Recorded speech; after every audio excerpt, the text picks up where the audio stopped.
you're the reasonable one out there. There's all these different partisan. You can watch. We just had elections, and I'm former news person, so I flip between all the different. And it's like, if I watch this channel for an hour, I think the world is going this way, and if I watch this channel for an hour, the world's going this way. And then there's all these people that have no idea how to filter through it. They don't know what's true, what's not true. And this is where you found this opening to come in and to say, folks, here are the facts. How did you get to the point where you thought, you know what, darn it, I'm going to be the source of truth and logic? It was in the run up to the 2020 election, and I started seeing so much misinformation posted online, as we all did, right? This was not unique to me. And they were very, very basic things that, as a longtime government teacher, were just not at all factual. Like, for example, I saw somebody on one of my friend's Facebook posts commenting very authoritatively that when everybody gets to the electoral college, like when they arrive and they, roll up into the actual physical place of the electoral college, then the following things are going to happen. And I remember in that moment being like, except small problem, there is no such place. There's no such place as the electoral college. It's a concept. It's not a location. But people were saying these things like so confidently. And so it was very obvious there was just a lot of misunderstanding about many of the basic tenets of things like what the Constitution says, what the three branches of government can do. So I decided that I would just, rather than trying to argue with strangers online, which is not productive. And never works, people. No, it doesn't never work. Works. You just end up leaving mad. Nobody's like, you know what? I have been educated and I thank you. Nobody says that, right? Like, that's not the outcome. And so it was either do that or just start making some little explainer videos about, like, here is how the Electoral College works.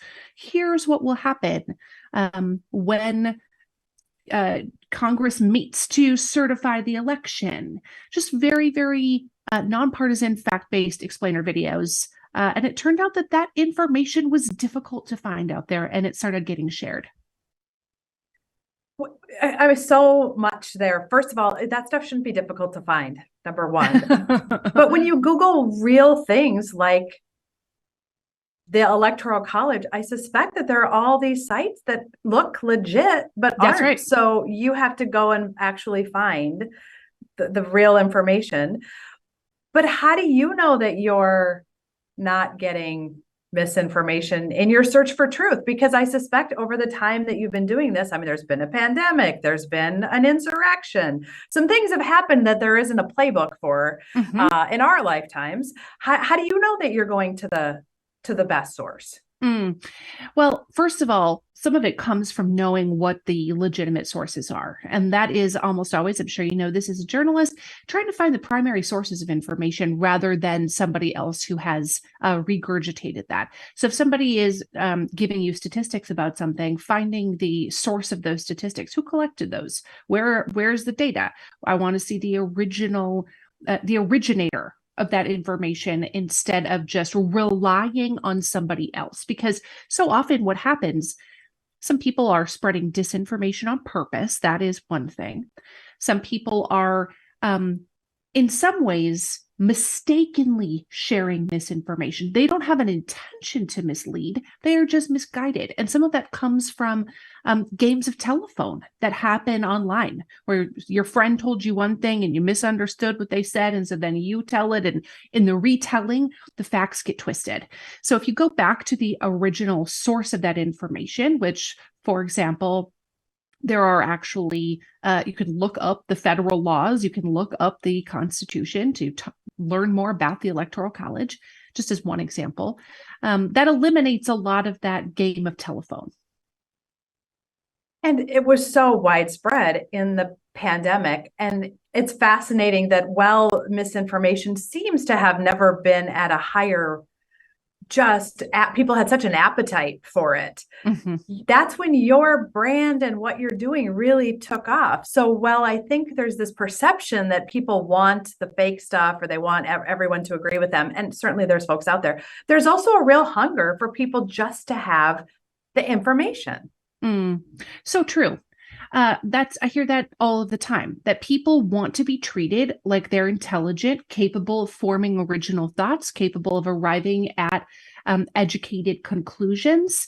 But in order to get to that point, you need some education, right? You can't have an educated opinion with an empty mind.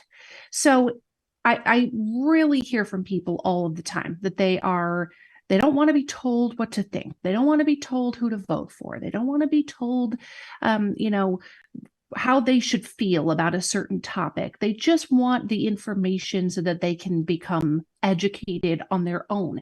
No human wants to feel stupid. And so often what ends up happening when people are being spoon-fed information is that it leaves them in some ways feeling dumber than when they started. Like one example I can give you is, I'm not a physicist. I don't know anything about